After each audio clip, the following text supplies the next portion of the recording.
There is a building in the Netherlands which looks very nondescript, or at least it did until a few months ago. See, a report by Safeguards Defenders, a human rights organization, revealed that it is actually a police station, but not an ordinary one that is run by the Dutch. In fact, it is a secret police station run by the government of Fuzhou County in China. So what is a Chinese police station doing on Dutch land? The official Chinese version is that these are overseas service stations and are established to help Chinese citizens abroad obtain government services like driver license, etc. But the report revealed something more complex beneath all this. Investigating the publicly available documents, the organization identified that there are at least 54 such police stations spread across 30 countries. These police stations are used to track Chinese citizens living abroad who have committed fraud and to persuade them to return to China. In fact, China has identified 9 fraud-related countries and is forbidding its citizens from going there and making sure the return of Chinese nationals already living there. But this is just the tip of the iceberg.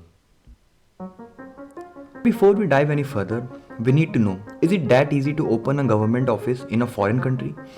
Well, the obvious answer is no. According to the Vienna Convention of Consular Relations 1963, a consular post may be established in a country only after the approval of the host country. The principle that guides international law is sovereignty, which basically means that each country will respect the borders of other countries and will not interfere in their internal matters. So when the news came out that China was running secret police stations, especially in European countries like Germany and Ireland, they were understandably upset over this undermining of their sovereignty. Ireland has already ordered the closure of the station, while several countries have launched investigations regarding the legality of these stations. But the thing is, China has been indifferent to the idea of sovereignty long before these stations were even established. In theory, Chinese emperors ruled the entire domain known as under the heaven, that is, as far as its rulers could project their power and influence. The CCP in China propounds the term century of humiliation to describe the period in which China's Qing dynasty was subjugated by Western powers and Japan between 1939 to 1949. Now that China has become a global power, it aspires to reassert its self-proclaimed lost dominance. It is evident by its border incursions into Indian territory, as well as its egregious claims in the South China Sea. While these stations were established by individual provinces in China, it cannot be denied that they reflect the aspirations of the Chinese Communist Party to have influence beyond its borders, particularly on the Chinese citizens. Though the report only focuses on prevention of fraud by Chinese citizens, this isn't the only case behind these secret police stations. There are many incidents when a criminal escapes from one country and takes refuge in another. If these two countries have an extradition agreement, that criminal can be brought back to face justice in the home country. But for this to happen, both the countries need to be on the same page regarding the crime committed. As of today, China maintains an extradition treaty with 59 countries. But in many European countries like England, France, etc., a criminal has the right to fair trial before being extradited. Now the issue here is that a Chinese citizen speaking out against the CCP is not breaking any law in, say, France or Germany. This is where these police stations come into the picture. These police stations are used to intimidate or rather strong-arm Chinese citizens into returning back to China to face trial, and they use several methods for it.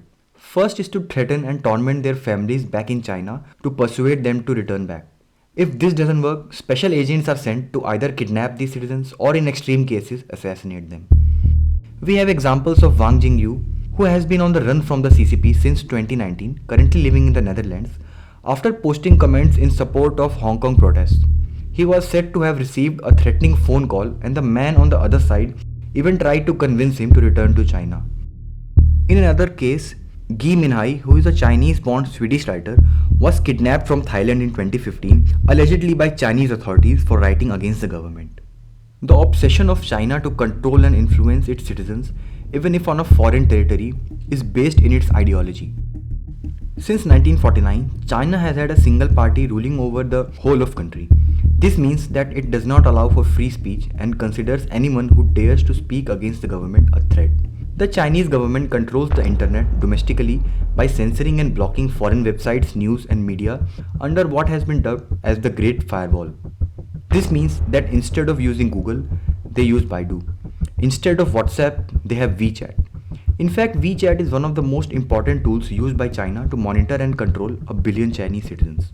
Unlike WhatsApp, which is just a messaging app, WeChat is anything but. You want to order food? Use WeChat. You want to book a cab? Use WeChat. Want to make an online payment? Use WeChat. Want to read the news? Use WeChat. WeChat is a lifeline not only for Chinese citizens in China, but even Chinese citizens living abroad who want to stay in touch with their families. But the issue is that since the app has to be approved by the government, it is used by the CCP to track its citizens and even who they come in contact with. In many cases, WeChat has been used to rally against anti-Chinese activities abroad in various colleges or other institutions. Many Chinese citizens studying abroad in countries like the USA, Canada and Australia have to censor themselves fearing retaliation by the CCP.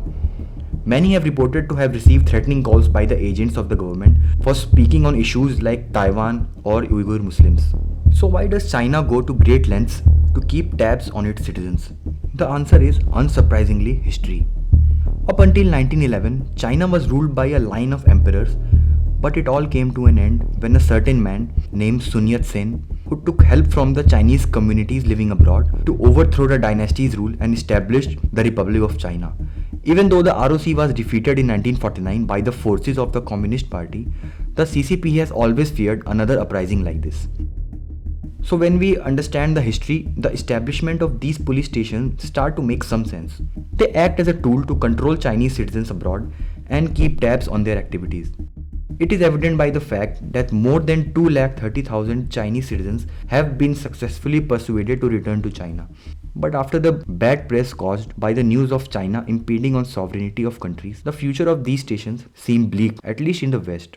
But it has already sent the signal all over the world regarding the extent to which China will go to retain its hegemony.